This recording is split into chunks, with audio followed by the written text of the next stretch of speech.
What is going on, Rob Scott, baby? I'm going to start it off before we even get into the intro. Rob Scott, what's new?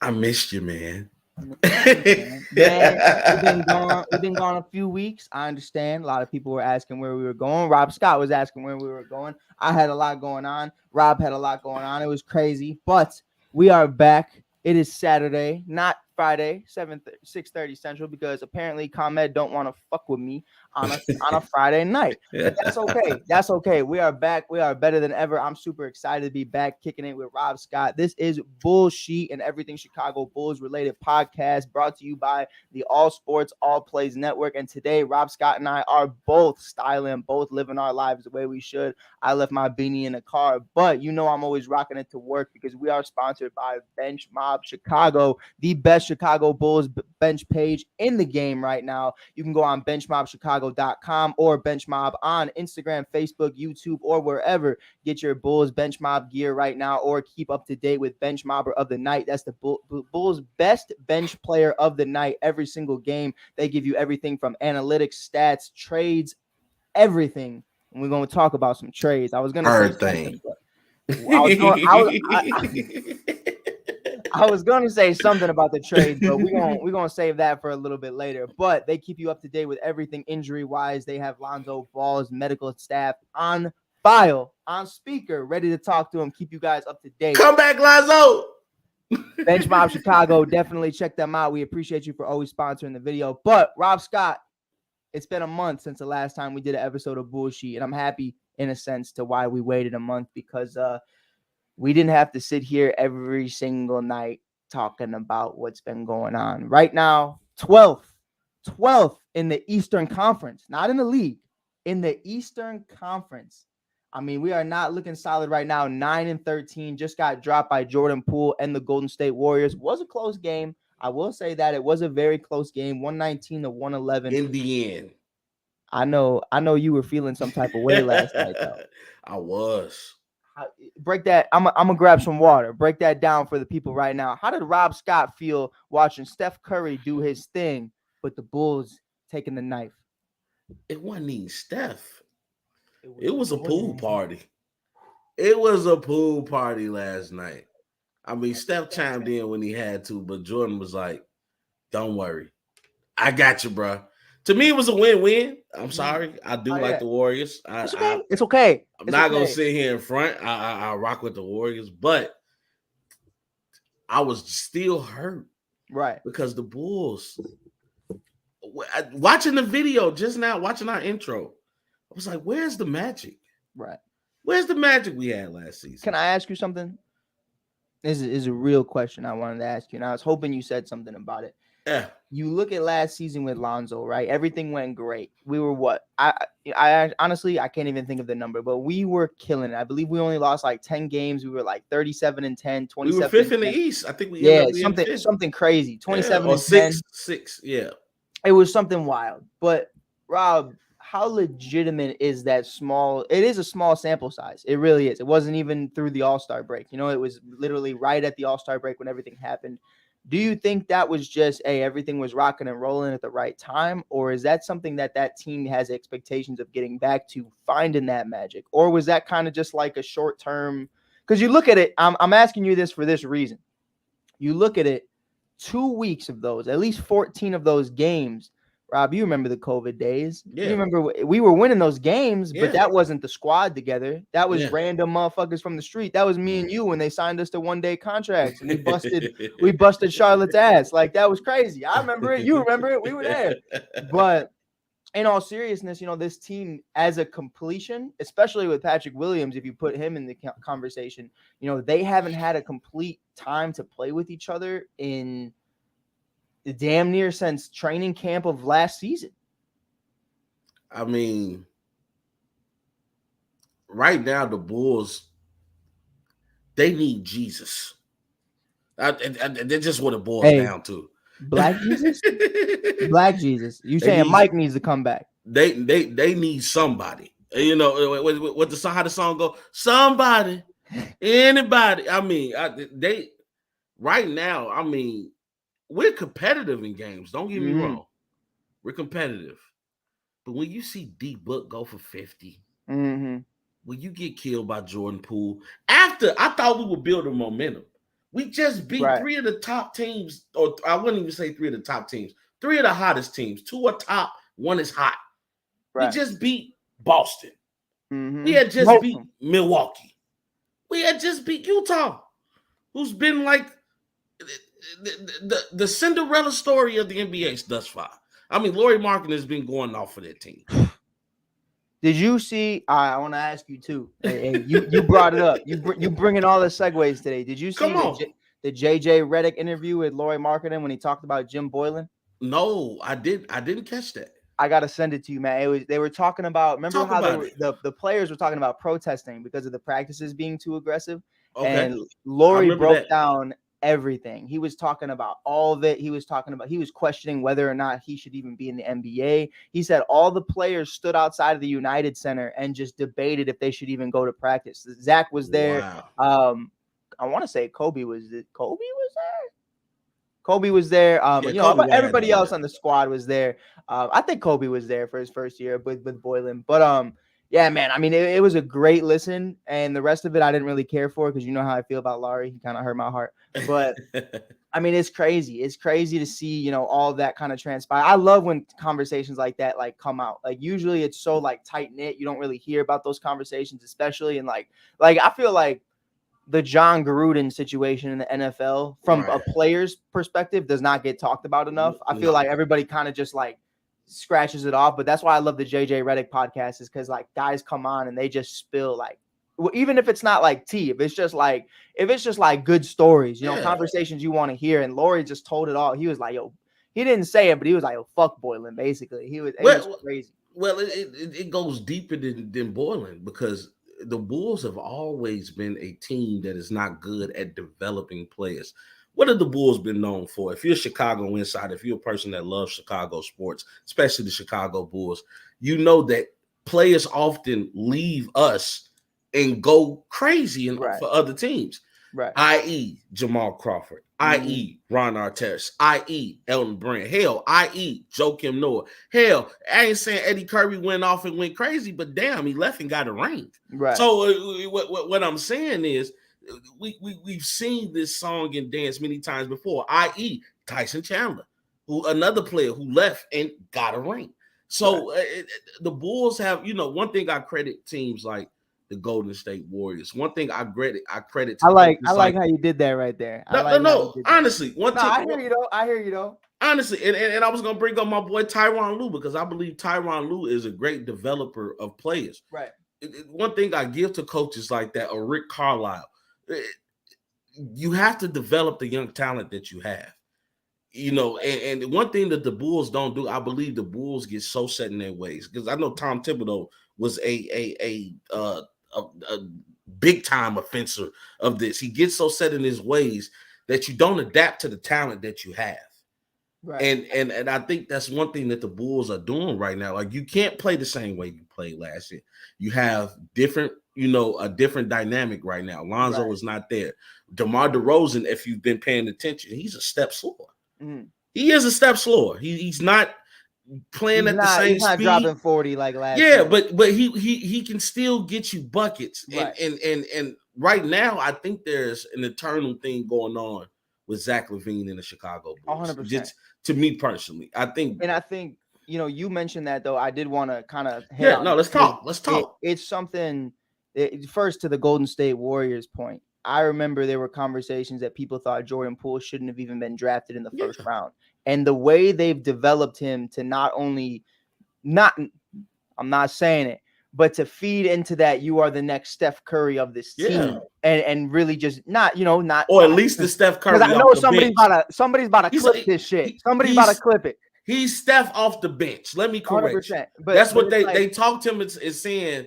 What they want the Lakers to do to Russell Westbrook. And you look they at saying be okay with that 6-man rule. Right. You look at Hachimura too, and he's not with the team anymore. I believe he's with the Wizards, right? But you look at that, you look at Wiggins, how he's just changed his career completely, and you look at all these other guys.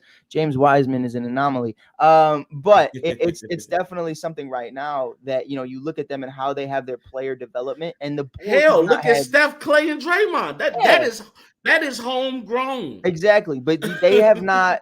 The Bulls, I don't think, have had homegrown player development skills in their facility. And I'm not knocking anybody name. Like, I don't know any of their names. Obviously, it's behind the scenes guys, but Yeah. their player development is so poor, and it's unfortunate. It's unfortunate because we've had a lot of great talents come through these doors, and I think that's the conversation where Boylan comes into effect, Garpax comes into effect, and it's super upsetting. But Damian has a comment because we're going to talk about Zach next. We have a whole segment dedicated to fuck Zach LaVine, but not really. That's just a joke. If y'all don't rock with that, I'm sorry, but that's just what we hearing in the street right now. So.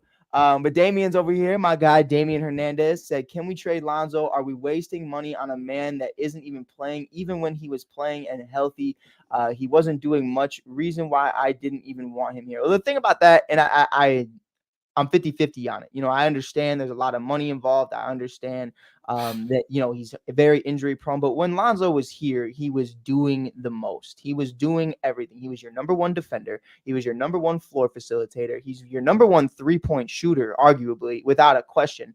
And honestly, he's one of those guys that, maybe he's not dropping 20 points a game, but he's consistent in with the numbers he's giving you. So I do disagree. Not to mention he was a rebounding guard as well. Yeah. I do disagree with you though, Damian. Like Lonzo did a lot when he was here, and I know it was very short-lived, but not that it is short-lived, but it was short-lived for last season. But he was why we were fifth in the East, without a shadow of a doubt. I do not see the Chicago Bulls doing that with another point guard at the helm. Yeah, I mean, and when I mentioned, I know we're about to get into Zach LaVine. And you know what? Matter of fact, I'm gonna save that for our potential trade spot. But as we segue into Zach LaVine, I hate to say it, Zach is overpaid. Yes, what I told you from the jump. And I understand he All-Star last year. You're like, okay, let's get a guy $230 million. Right. Zach is starting to become more of a liability than an asset. I mean, I know we try to stay away from stats, and if you look at just his numbers, you will be like, okay, Zach is having an okay season. Nah, but I know what you got to do. Tell him the real numbers. I am.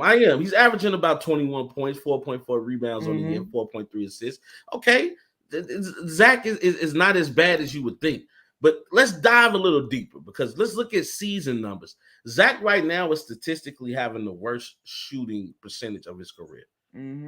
He's at 40.9% from the field and 35.2% from the 3-point line. So if we look at the numbers for real, I mean, the guy is 7 of 17 from the field. And if you look at his last few games, it's bad. It's been bad. The guy hasn't shot 50% since the big night that he had. Right. And I think, Rob, like here's the conversation that I think we need to be ready to have. And I told you this during the offseason when we even had these conversations. I think everybody was on me. And you saw how much heat I was taking. I wasn't afraid of it. And this is the moment I've been waiting for. I'm back. I'm out of the closet. I'm here. I'm not hiding anymore. I'm ready to talk my shit. I've been waiting for this day. I've been chilling in the crib. I'm just like, all right, we'll see. And you know what? I was slick about it. I would be like, hey, Rob, I hope he can be a superstar, but I don't think he is. Like I was a coin on it. But it's so crazy when you look at it. I think when I said, we're going to pay this guy over $200 million and it's going to be just like Michael Porter Jr. or it's going to be just like one of these guys who they're all-stars when they're healthy and they're great, but they're not superstars. Zach LaVine is not a superstar. And my guy, the great coach Victor Bennett, is the person who put me onto that last season when I was thinking a little too high on Zach. And one of the biggest parts about that and why I'm having such a hard time, so many people are saying, oh, Zach can't shoot well because DeMar is taking more shots. Right now, how did Rob Scott? This is your team, bro. Like, this is your team. Like, and that's one of the biggest problems right now for me is like, if this is your team, you're the $200 million man, take the fucking ball. Talk to Debo. Hey, listen, I need to start changing my game. I need to start doing this work. Now, there's so many different conversations we have about Patrick Williams all the time, but Patrick Williams ain't getting paid $200 million. And no, he's not. Difference. So for me right now, I don't care if Zach has his knee thing. I don't care what it is. I said it at the beginning of the offseason. You signed Zach LaVine, $200 million deal. sign and trade him for Donovan Mitchell, and I would have been the happiest dude in the world because I believe Donovan Mitchell's a superstar. And right now in Cleveland, given that opportunity, he's proving you right. He's proving you right. And here's the crazy thing about it. Here's how I define a superstar. Here's how you figure it out. Now, there's different levels to it, like with Dame, where it's like, holy fuck, like everything is awful in Portland, but Dame's still Dame. You know, he's taking you to the playoffs. When I look at Lauri Markkanen in his rookie year, you could say that kid's going to be a superstar because it's a rebuilding team. He gets all the shots. Somebody said to me last night, is my guy not Rob Scott, my guy Robbie. We were at work. He said, well, if Zach had more shots, he would be superstar level. And I go, you could say that about anybody in this game, because at the end of the day, when you have all the talent around you, and I brought up LeBron because LeBron is the perfect example. You got Westbrook, you got AD, you got Kevin Love, you got Kyrie, you got Wade, you got Bosh, you got whoever, the numbers remain the same. Superstar. And I understand that's LeBron James, Giannis, True Holiday, Chris Middleton, all these other guys, still a superstar. Look at Luka. You bring in Wood, you bring in all these other guys, same numbers. You look at Ja, you bring in all these guys, same numbers for superstars. Zach gets better bodies around him, which is supposed to elevate your game. It's going to take a little bit away from it. Steph Curry is the perfect example of that as well. You bring in Kevin Durant, Klay Thompson in his prime, Draymond Green, Andre Iguodala, still a superstar. You look and at people, Klay. and I'm glad you brought that up because people really didn't pay attention that Steph was still in the MVP running with KD. And that's, to me, I don't want to hear, okay, Debo and Zach both have the ball, that's why their numbers are deflated. Like, no, like their numbers suck because they are not shooting clutch shots. Debo smoked one of the game winners the other night, and he's done it several times as a Chicago Bull in the last year and a half. I've seen how many games. And even when let's talk about the mishap. I think they were playing Dallas, I want to say, and he didn't even get a chance to bring the ball. Oh no, they're playing the Magic. They were and playing, he didn't even bring. I think it was New Orleans. I want to say it was the Magic. No, when he was playing the Magic and they gave him the ball from inbounds, and he fumbled the pass. Right, he didn't even get a chance to get the shot off. He did it again in New Orleans too. In New Orleans, it bounced off his foot, and we fucking lost the game. Yeah, or New Orleans. It might have been in New Orleans. Yeah, you might be right with that. Yeah, I think it was both. But it's what are we doing? And I tell you this, Rob, and this is the way I'm looking at it right now. I think we have a great roster of players that do not play well together. And that's just being real. Like, I think when Lonzo's there, it looks better, but it's not, you still don't have a 3-point shooter. You still don't have a legitimate big man. I like Vooch a lot, but I don't think you have a legitimate big man outside of Vooch. And that's the problem. You can't just have Vooch. And that's especially with the demotion of Patrick Williams, which we're going to talk about in a little bit. He deserved to be demoted. And they asked him why, and he said, "Oh, I saw it coming." And I was just like, "Yeah, no shit. Yeah, what? Saw it coming too. That's not what I wanted to hear. You got to like. I don't know what I wanted to hear in that exact interview. There wasn't anything he could have said for me to be like, you know what? Okay. Like that's okay. Like, but I mean, at least acknowledge that for you to say some work I got to put in. Right.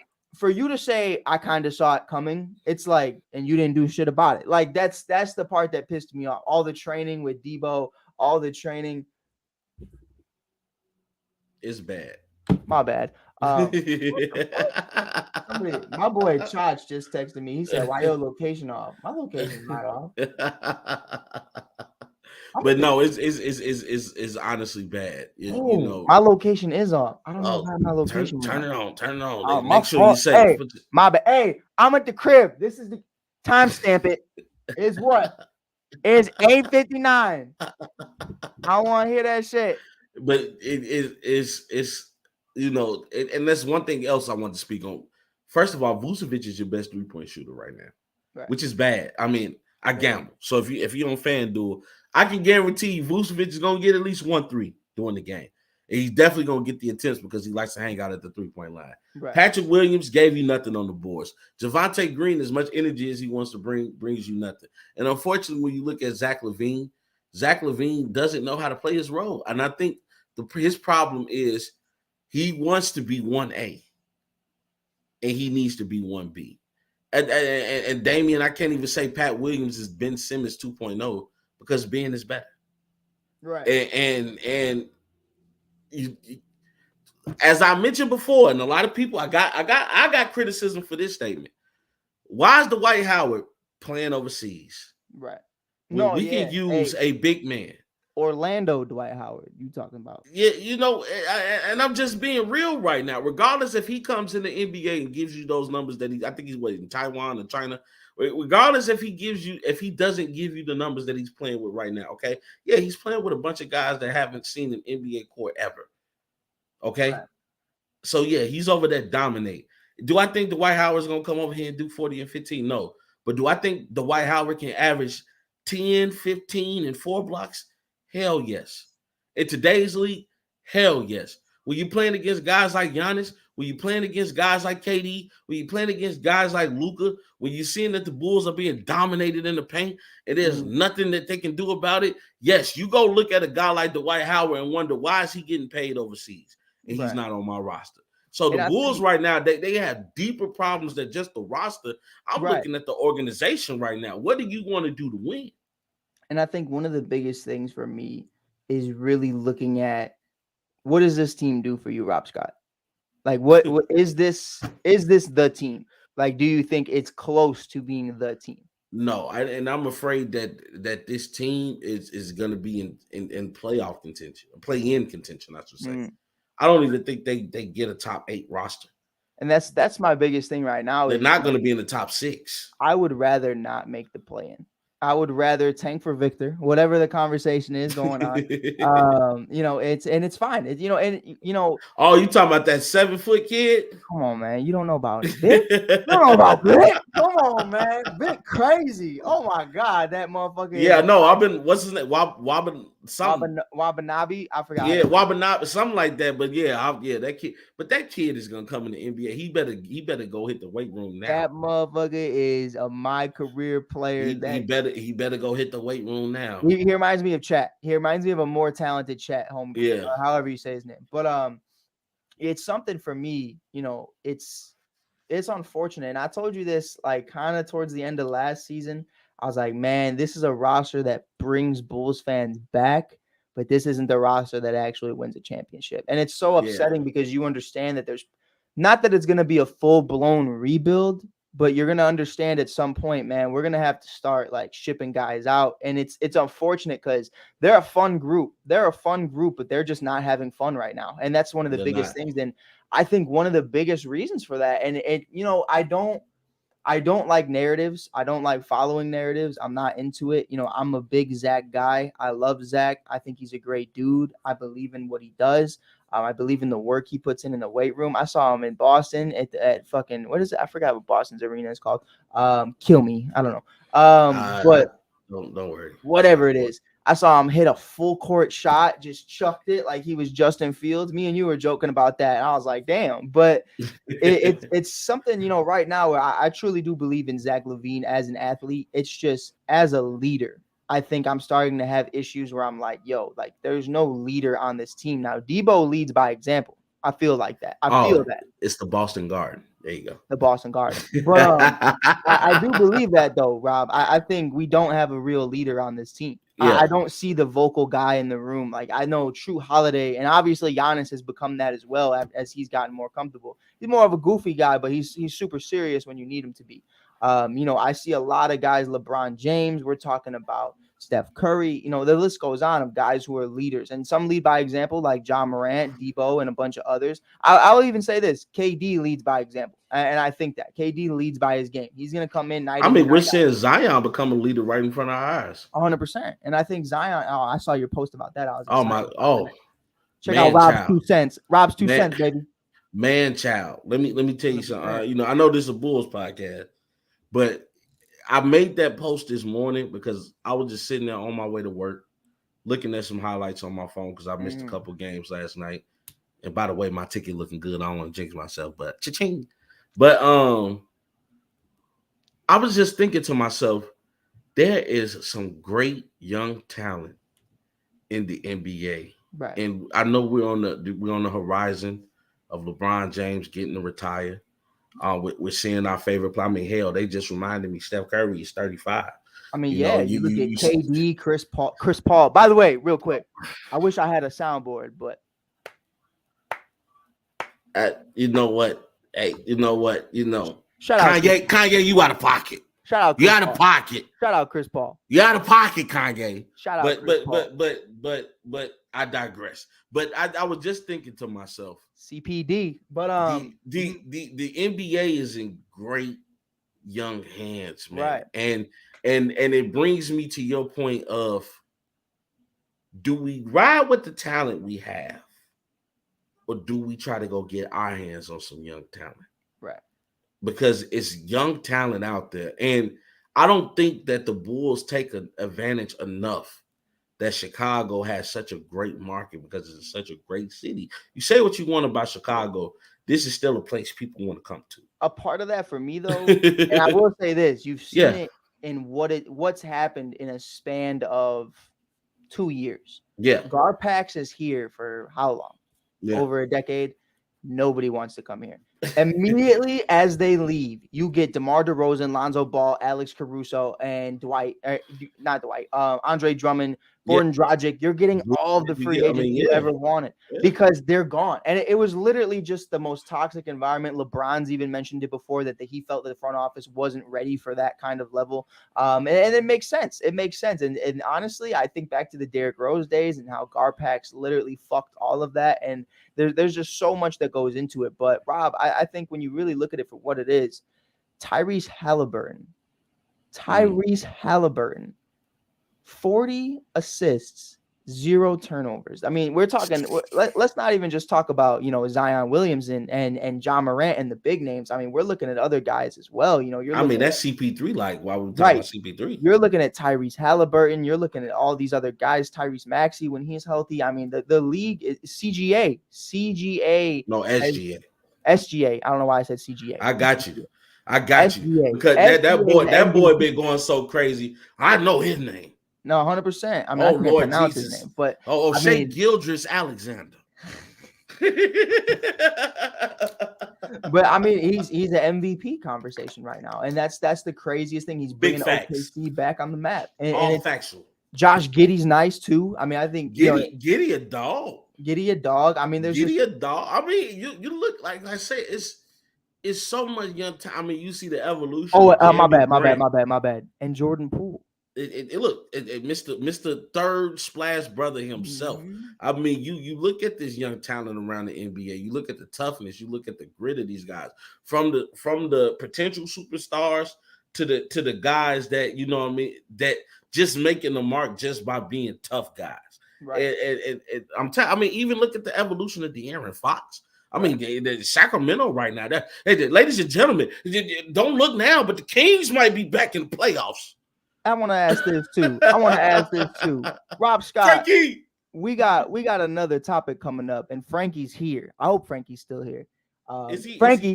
Frankie, text me if you're free. We can have you on, because the next conversation is exactly what we were talking about right now, is trying to get as much draft capital as possible, trying to actually bring in some young talent. Because if you do follow college hoops, if you do follow high school hoops, whatever you may follow, Rob Scott is deep in Chicago high school basketball. I mean, he loves it. He lives for it. Classic going on right now, man. I wasn't able to make it out there at the UIC Pavilion. It's gonna be nice. My guy Jeremiah Credit Union One Arena, yes sir. Credit Union, yeah. My guy Jeremiah Paparotti, always working there. He's the announcer over there. He does amazing things. Also works for the Cubs. Shout out Papa Rocks. But I do think, Frankie, I hope you're here, because I want to hear what he has to say, especially after last night. I know he's excited. Angeles Lakers are back, and it's exciting. But one of the biggest rumors that are still going around right now is this trade proposal. It's probably not going to look exactly like this, but it is Nikola Vucevic. Rob Scott, are you ready? Mm-hmm. DeMar DeRozan for Russell Westbrook, a 2025 first and a 2027 first. How are you? I already know how you feel about it, but break down to me why that trade doesn't do something for you. I think right now, even if first of all, if I'm part of the Lakers organization, with the way Russ has been playing off the bench, I don't know if I want to mess that up. Right. Second of all, if I'm the Chicago Bulls, I'm already extremely point guard heavy. I'm point guard heavy. I have Kobe. I have Caruso. Got I have IO. potentially Lonzo. I got Io. Mm-hmm. I don't know why add another point guard, and then Right. I'm getting rid of the best player I have. It's not going to look good, as an organization to the fan base of me getting rid of DeRozan Right. and Vucevic. I gave you my present for an unforeseen future. Mm. I mean, when you make moves like that, you have your eye on who you're going to draft. Right. When you make moves like that, you have contingency plans. If they grab Russell Westbrook right now and their intent is on hopefully we get a high ranking spot in next year's draft, that's not good enough for me. Right. And here's for me why it's not even that. Like, all right, so breaking it down, Russ is an expiring deal. Yeah. Vooch is an expiring deal. Yeah. So I cancel that. Doesn't matter. Both Yeah. we know Russ is gone from the Lakers no matter what at the end of the year. I think that's safe to say. I think he's like, fuck that. He feels some type of way. He does, but he's very, very mature about it. He's like, yo, listen, people sometimes I loved when he said some people don't like you at work. He goes, but you still gotta come in and get that money. And it's you like do 100%. And he's still doing his thing. And now y'all heard the TikTok. Let's get to that money. Let's get to that money. Let's get to them. Rob, delete your TikTok for me right now. And Vooch, I think there's conversation about, maybe he comes back as a Chicago Bull, maybe he doesn't. But I think one of the biggest things for him is, really getting those shot attempts up. And it's also as a Bulls perspective, do you see him being the center of the future? And what is right now, as it currently stands, we can have an episode about this later on. I don't know what the market looks like as a center position for going into next year. It's tough. It's tough. It's tough. Exactly. I mean, centers right now, centers never really grew on trees, right. No pun intended, but you have more to choose from. Right now, if you're trying to get a good center in the NBA, that's scarce. You have a lot of teams that just play their forwards as center. I.e. the Lakers, i.e. Dallas with Christian Woods. I mean, it's not a huge market for centers. It's not a huge market for big men, actually. Right. Because there's so many big men trying to play that stretch position where you're really lacking intensity. That's why I feel like Milwaukee is so deadly, because Brook Lopez has turned himself into a defender. Right. I mean, we know he was a stretch big, but now you see what he can do. He's always been a great interior scorer, but now he's actually added defense to an already stacked game, and then you still got that monster known as the Greek Freak right behind him. So 100%. But I do think, and you look at next year's free agency. I'm looking at it right now. You got Russell Westbrook, Chris Middleton, James Harden, Kyrie, Porzingis, Kevin Love, D'Lo. You look at Vooch, Draymond, Fred VanVleet. I mean, the list goes on. The list. I didn't hear not one big man. It's Christian Wood, I guess, but it's. Do you really get? I mean, what does he make life better? Right now, Christian Wood is having a great season because all the attention is on Luka. Right. And it's something crazy to me, but we do got a couple guys. I mean, Kobe White's going to be one of them. Obviously, Nikola Vucevic is going to be another. And there's these conversations right now where, and I'll say it straight up for how it is. Like, I don't feel like we've drafted extremely well in the last few years. I really don't. And some of my guys were telling me that earlier. Oh no, we've drafted really well. And I'm like, who? Like, it's like from what we've done. And for what it is, and I get the last regime is the last regime, but as the roster is currently constructed, the homegrown guys, Dalen Terry don't play. I don't care what anybody says. Dalen Terry don't play. Io's nice. Io is nice, but Io's playing by default. That's really what it is. And he's exceeding expectations, so that's great. He is. But it's outside of Io. Patrick Williams just got demoted. He was a number 4 pick. We haven't had a good draft pick since Rose. I would say Jimmy was a pretty good draft pick. Did we draft Jimmy? Yeah. Oh, we drafted Jimmy. Okay. Well, we ain't had a good draft pick since Jimmy. Yeah, and I think I give it to Jimmy. Jimmy a dog. Yeah, Jimmy. That's why I was like, I gotta. No. I'm glad you defended him because that Jimmy buckets, Jimmy G buckets. The G stand for get. Don't forget it. 100%. But I just think it's player development and drafting is so. And look at it for what it is. I get second round picks, but Marko Simonovic is not playing. It's something where Dalen Terry does not play. There's Patrick Williams, number 4 pick. Now, oddly enough, at least he's not the number 2 pick that's in the G League right now. But sorry, Rob. But it's definitely something where it's like You took this guy at number 4 when Tyrese Halliburton was there, when all these other guys were there, and it's like, what are we doing? What are we expecting? And I think, going into it, I would understand it if it was like, yo, this is who he was in college. But even in college, you came off the bench, and it's like that was my remember draft night. He works in his mama's flower shop. That's cool, soft, but whatever. It's something. It's not the kid from Inglewood. It's not the kid who grew up in Chicago like Derrick Rose. Hey, Mike, let me tell you this. I used to think the Bears, and I'm sorry because I know you love the guy, and some people even say you look like the guy. I used to think the Bears was horrible for getting Mr. Trubisky. They were horrible. But I think the Bulls made an even worse move by getting Patrick Williams. 100%. You wasted your first round, 4th pick overall on a bench player from college. I'm sorry. I'm going to tell you this, though. I'll tell you why I disagree with you. Who's worse? What, Eddie Curry or something? It's Mitchell Trubisky. It's Mitchell Trubisky. I don't know, man. I don't know. I trust him Mitchell more than I trust him Pat. Nah, but it's not about that. It's not about that for me at all. I'm going to look it up for you. I'm going to look it up for you right now. We're going to talk about this. Talk your talk. talk. What was it? 2016 NFL draft, I believe. All right. Check this out. Let me spit some facts. Because, Rob, I stay awake late at night and think about this shit. And it bothers me. I think about it constantly. I think about it all the time. And it pisses me off. So right now, look at the Bulls. Number 1, Anthony Edwards. Number 2, James, where are you the fuck, Wiseman. Number 3, LaMelo Ball. Patrick Williams, number 4. We're going to go down this list. After Patrick Williams, here's who the Bulls could have taken. Isaac Okoro, he's pretty solid. Killian Hayes, he's all right. Obi Toppin, Denny Avdija, Tyrese Halliburton. Obviously, you got Kyra Lewis Jr., Aaron Nesmith, Cole Anthony, Isaiah Stewart, Josh Green, Sadiq Bey, Tyrese Maxey, RJ Hampton, Emmanuel Quickly.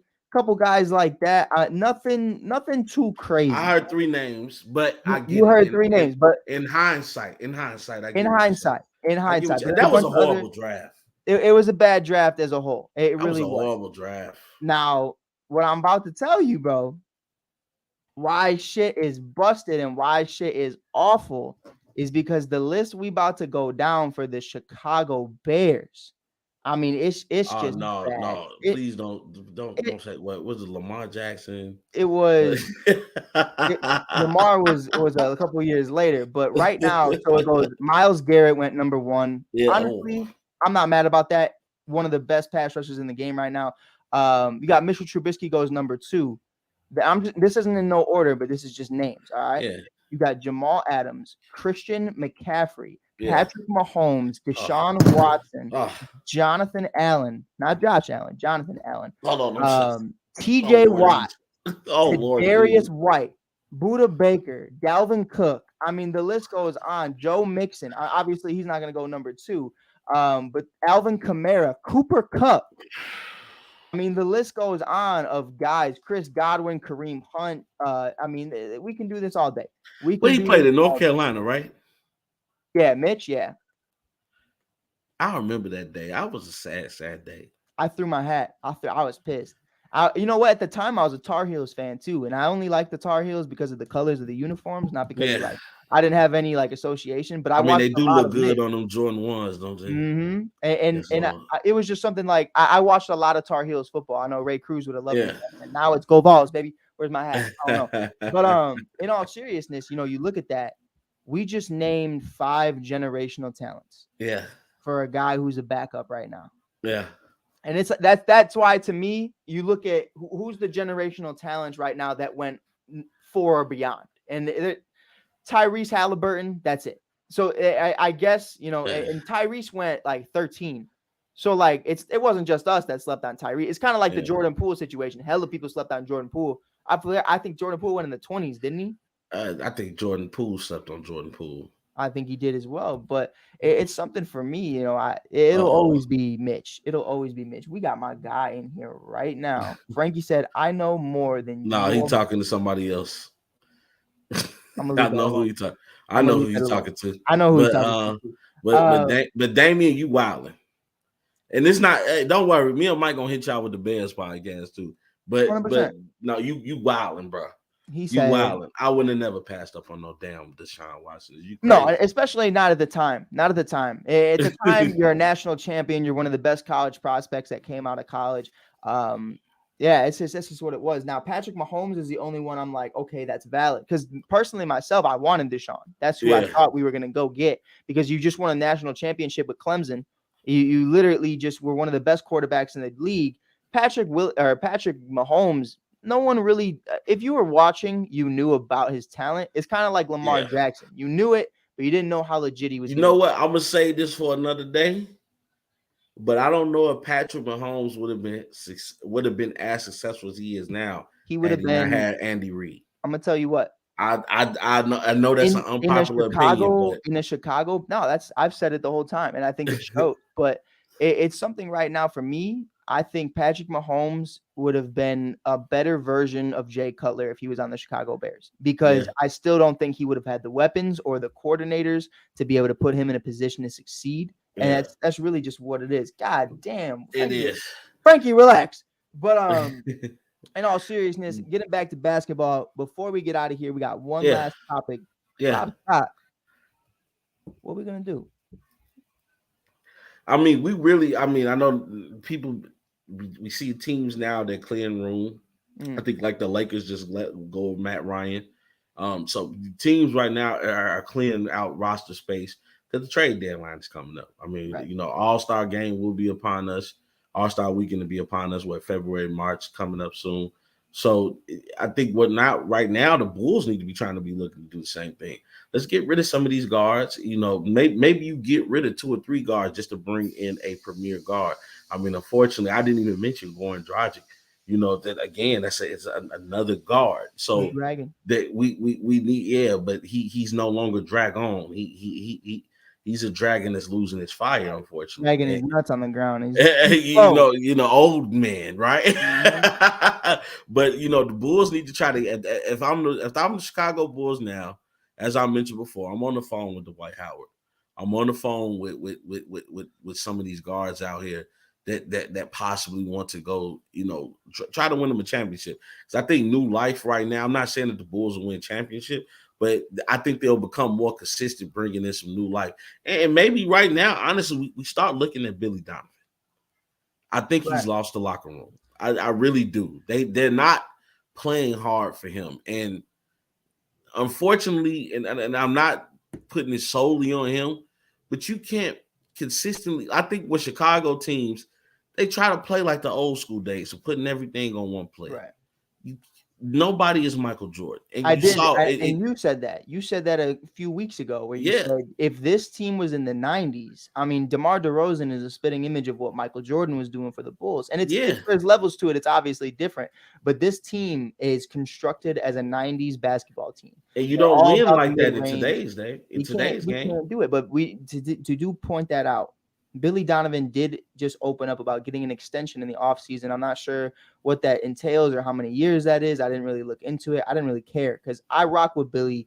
I think he's solid, but I've always told you this. I think it is pure point guard driven. You look at his history in Florida, he had a pure point guard with Joakim Noah, Yeah. not being Joakim Noah, but he had one with Joakim Noah. Right. And then you look at obviously his days in OKC, the OG Russell Westbrook, Chris Yeah. Paul, SGA. I'm not gonna say Yeah. CGA again. I don't know why I keep doing that. And then obviously last season, Lonzo Ball. And so much of it is about facilitating the floor and really just having that guy there. Io is not that guy. I love Io. But to what you just said, honestly, either players started to play down while being coached by Billy Donovan, or they wasn't seeing their full potential. Right. SGA just became SGA this year. Right. But to be fair, he was very, very young when he was with Billy. He was, and he was starting to show, and I believe, flashes if of I'm what not he can be. mistaken, Chris Paul was still there as well, starting over SGA. So it was I'm not trying to take the shine. No, I away know. from Billy I'm just saying. I'll give But- Billy that one. But to me, the whole OKC experiment, it happened because of Chris Paul. Right. Because Chris Paul has something to prove. But people thought he was about to be buried over there, and So he right said, now, I'm not dead yet. do you look at it and you say, now that's why I pointed it out. Is it better for Billy Donovan when the pure point guard, because you know what everyone knows what a pure point guard does. Those are the guys who they don't need to be coached. They see everything nobody else can. Without that, I think Billy Donovan's system is flawed. And I think that's one of the biggest problems. And the way he's put himself to such a disadvantage, maybe not him, because not everything's on him. Obviously, the front office is a part of it as well. To not have more big men, to not have legitimate shooters. We don't have Zach LaVine is a great 3-point shooter. And that's what it is. But that is not when I look at Zach LaVine coming out of the draft, no one said that's a sniper. We need a sniper. He was athletic. A Kyle Korver, a JJ Redick, a Klay Thompson, a Jordan Poole. You don't want to hear his name, but you right. And you need somebody along those lines to do that, or even a Kyrie Irving when he was on the Cleveland Cavaliers. Like that's a sniper. And it's something right now, you need to understand that we are at such a disadvantage. And the one thing we did have going for us, which was Lonzo Ball, isn't here. Now, we did get here that, Lonzo Ball is likely going to be back at the beginning of the 2023 season. When specifically, they didn't want to say. And I feel like that they might have spoken a little too soon, but I hope they're right. I hope they're right. But even with that, coming back next season, what team are you coming back to? Right. Are we going to be 15th, 14th, like in the league? Like it's the going to be becomes expendable next year. Right. Let's just be honest. I know you don't want to get rid of Zach, but you make an excellent point. We just gave him $20-30 million. So if we're gonna get rid of Zach, we need to be compensated for that. Right. And unfortunately, at this point in time, if the Bulls get rid of Zach, they're gonna be fronting the bill. And let me ask you this: what do you get for Zach? I don't know, because if I'm a team, you not get much. Because if I right, I'm just being real. If you're coming to me talking about, hey yo, I need you to take the majority of this contract. I need your next 4 first-round picks or your best players. I give you a first round and maybe a Kelly Oubre or something. That's exactly why I said I hate that we paid this man. Like I'm just saying. Zach, I don't know. Hey, could you pull up Frankie's comment? Which one? The one about me. Hey, Frankie, I've already admitted earlier in the show that I love both the Warriors and the Bulls. Hey, like Eminem said, here, tell these people something they don't know about me. Be rabbit. But in all seriousness, though, if I'm the Bulls, it's the trade deadline. Let me look up a little something before I say anything.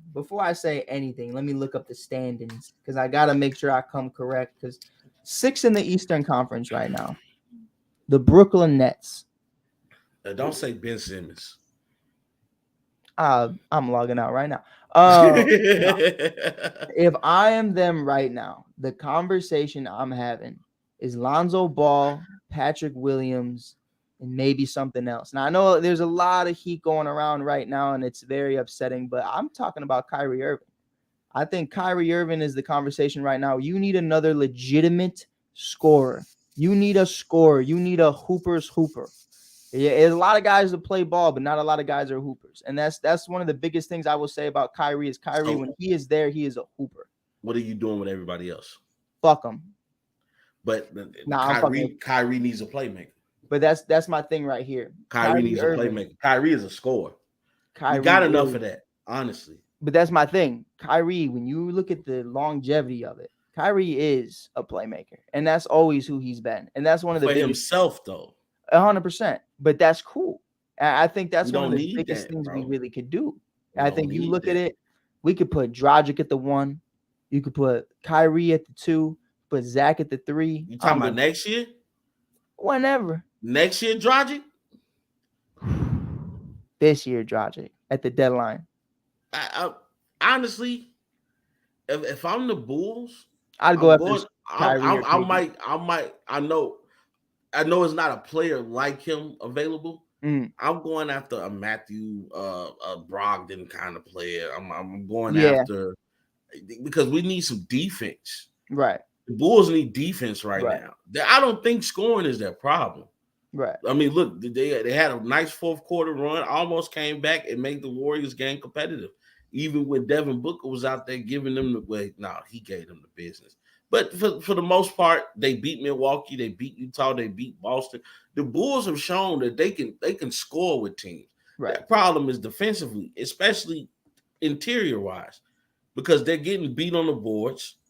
That teams are able to walk all through the paint. So if I'm the Bulls, I'm going after a tough big man, Right. and then I'm going after a tough point guard. You Right. know, maybe I look at Memphis and I'm like, what's going on with Tyus Jones? What's 100%. you You know what I really want to see? Mike Conley. What's going on with Mike Conley in Utah? Because that he's washed. leave my man's alone. He's I washed. just want the jersey. I love Mike Conley. Don't get me wrong. I love Mike Conley when Memphis was the grindhouse. Right. You know, when they had Big Zebo over there, and Rudy Gay, Mm-hmm. and Tony Allen. When they was the grindhouse. Right. I love Mike Conley, but those days are far from over. No, 100%. But I do think there's conversations, and a part of it. It sucks to say, but if you can get any draft capital from Kobe White and Vooch that are expiring deals, take it because right now, I mean, to me, Kobe's not coming back. And it's not that Kobe doesn't want to come back. It's if I'm the Bulls, fuck him. We're not paying him. Like that's not what that is. We didn't draft him, one. And two, he ain't doing shit for us. So it's, to me, number 7 overall pick in a draft class with RJ Barrett, Zion Williamson, and John Morant. And you're looking at me and you're telling me that you're coming off the bench, just like Pat Williams. I mean, it's like, man, like we were, Rob, this close from getting guys. I still think about it if we would have got Zion or we would have got Ja, and we would have had Ja and Zach or Zion and Zach. And it's crazy to think. It's I stay up at night and think about shit like that because it's like we're always this close. I feel like the Knicks half the time. I'm like, damn, we're so close to that pick. We ain't that bad yet. No, we're not that bad. But we how many years did we have the 7th overall pick? Like, what the fuck? And then we finally flip shit over the 4th overall pick and we sell it. And it's like it's in the worst draft class of years. And it's like right now, and Damien, I wanna point this out. Frankie just said he sent me some breaking news, but I'm gonna have to check it out. I saw it. I can break it once you finish. Damien, Halliburton isn't going anywhere anytime soon. No, do you see Indiana's tough this year? Indiana's nice, and Indiana's tough. I think they're fifth in the standings or something. Shout out Chris Gonzo because he deserves that shit so much. He deserves that shit. Yeah. But what's that breaking news, Frank Dog? Ah man, Colorado has just hired Coach Prime Time as their head coach. He just left Jackson like that? He just left JSU. Hey, you know what? Fuck him. Good for him. Business is business. Business is business. I hate it because it's an HBCU. That's my only problem. Right. Because HBCUs haven't been given that much attention. And Deion Sanders bought a level of big media attention. Mm-hmm. I mean, they did College Game Day at Jackson State, Mississippi. Right. Who would have thought Jackson State University would be hosting, NCAA College Game Day? No, right. So it is, Stephen A. Smith. As much as I don't like the guy, he was there, and again, I know this is off subject. Shout out to LeBron. I know what you're about to talk about too. Shout out to LeBron because regardless of how people felt about the picture that they saw with Jerry Jones, I'm glad that LeBron was able to so eloquently put it. You didn't even bother to ask me about it. Right. You asked. You know what I mean? You asked me about Kyrie. You asked me about this. You asked me about that. Everything in the world. I mean, hell, you asked me about China. Remember the statement he said when he almost lost some endorsements and he had to backtrack what he said. I mean, they asked him about everything. Nobody asked about Jerry Jones. And I'll tell you, even though LeBron James have public now, I know he don't rock with the Cowboys anymore after the Kaepernick situation, but at one point in time, the Cowboys was LeBron's favorite team. Nobody even bothered to say, how do you feel about the Jerry Jones situation? Right. And the fact that LeBron brought it up, I just want to say shout out to him for just bringing awareness of how national media and how media works in general how they write the narrative. And unfortunately, that's how the game works. But shout out to LeBron for changing that narrative, man. And I will say this, I thought it was a beautiful thing if you saw the post game interview with Kyrie, Yeah. and however you feel about it, in everything with Kyrie, having both of his children there. So many people in the comments were like, I didn't even know he had kids, and that's something to me where it's like that's what matters, and it's so crazy to me, that AB Antonio Brown is having a standoff with police, and you're having Kyrie Irving have situations where he's just getting destroyed.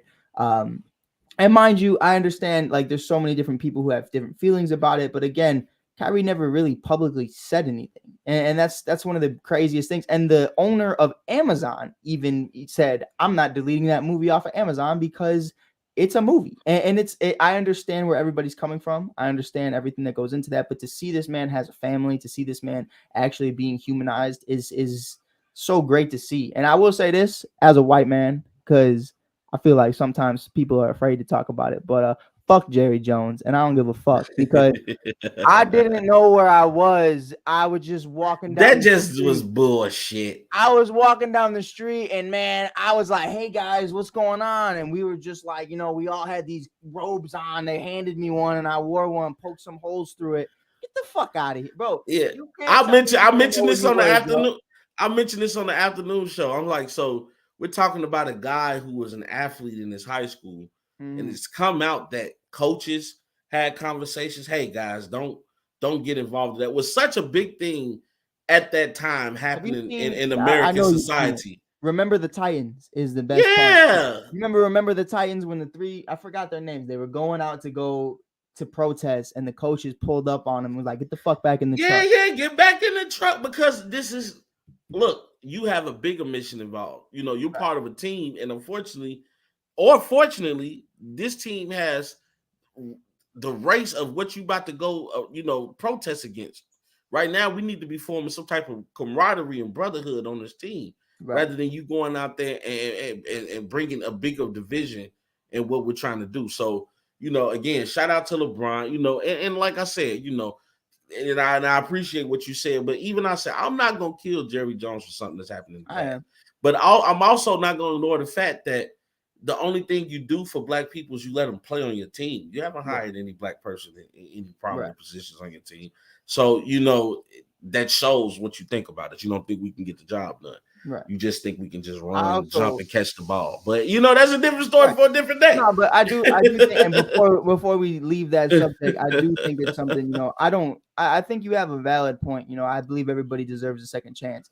But I also don't believe that shit should just go under the rug. Because, don't sweep it under the rug. That's my thing. Like, don't act like we didn't just see this picture on national coverage. Because I'll tell you what, if one of my best friends, he makes it to the league, and then a picture of him with a gun comes out from 7 years ago.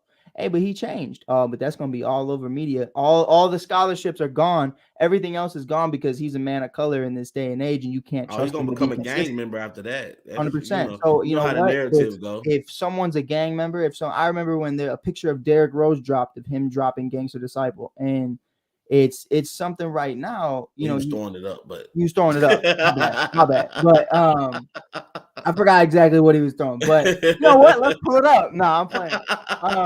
Let me not. But in all seriousness, he throws up GD, and everybody crucifies him for that. Yeah. Even in his draft capital, but prior to that picture coming out with his brothers. All factual. It's one of those things where, is this kid a gang member? So Jerry Jones, I'm gonna ask you, are you a racist? And I don't want to hear it was a long time ago, brother. I could give a fuck when you did something. At the end of the day, if I killed someone 20 years ago, I fucking killed someone. Oh yeah. And it is what it, and I don't want to hear I'm a product of my environment, because that doesn't work for us. And no, 100%. Because we're supposed to be better. Well, then you're supposed to be better. Doesn't work for us. You're given every opportunity like Jerry Jones had, because you not only did you have the money, you were a top athlete.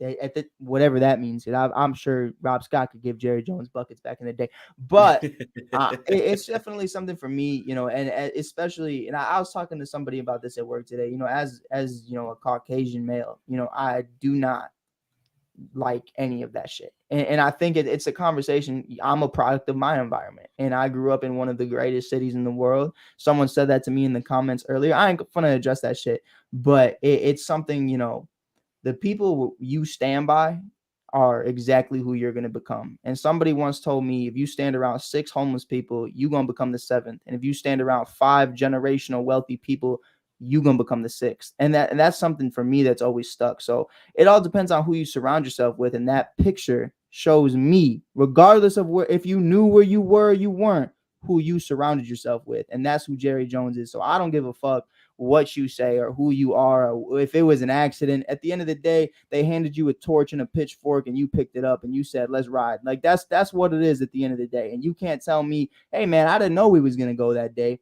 The second I pulled up and I heard any of that shit, I would have been gone, no matter where I was from, because that's just how I was raised, point blank, period. And I don't like the, hey man, well, it was a long time ago. I don't give a fuck, because if that was my dog right next to me and Rob Scott, or that was my boy somewhere else, man, that shit would follow them the rest of their careers. Let's say Stephen A. Smith, a picture of Stephen A. Smith gangbanging comes out tomorrow from 1995. He's gonna lose all his shit, and that's what it is. But that's it's facts though. Oh, it's facts, all factual, and you know that's why I always tell people, you know, be careful what you put out there on the internet, because it's forever. Mm-hmm. I don't care what you delete. I don't care. You see how people delete tweets every day, but somebody got a chance to screenshot it. Yep. You never know what's still out there about you, so be careful. And my final message to the world, man, somehow, some way, through all the bullshit, through all the chaos, through all the animosity, through all the jealousy, through all the hate, through all the obstacles that this world throw at us, we got to find a way to love each other. That's the only way we're going to survive. It ain't a white and black thing, baby. It's a human thing, baby. We all want people. Point, I think we also just need to find a way to trade Zach LaVine, and that's really. Oh Lord Jesus, your stuff, bro. Oh, sorry, man. You know what's more important? More important than ending any issue in this world is trading the fuck out of Zach LaVine. Trade him. I'm sorry, Zach. You got to go. Zach, you gotta go. Fuck you. But nah. In all seriousness, we will be back Friday, 6:30 Central, 7:30 Eastern. It feels so good to be back. I do apologize. Had a lot going on, but honestly, man, you know, hey, great break. At the end of the day, man, we know what it is, and we know what we got with this thing here called the Bullsheet, man. So y'all sit back, relax, strap in, and enjoy the ride, baby. We will be back. We do appreciate everybody for tuning in right now. Mo's Plumbing Services, Bench Mob Chicago, All Sports, All Plays Network. We're always sponsoring and showing out for Bullsheet. We appreciate you guys for listening. Hey, we're going to start a new segment. If you're still here, I see we got one viewer in here still, but I'm going to promote this all throughout the week. If you got mailbag questions, we can answer questions about what you think about the team, what you think about anything going on in the NBA. Far more than just the Chicago Bulls. We can do a mailbag segment talking about Zion Williamson. We can do one talking about Tyrese Halliburton or whoever it may be, or why Steph Curry is the greatest player of all time. But with that being said, this is Mike Hughes and Rob Scott. Before I piss anybody off, peace.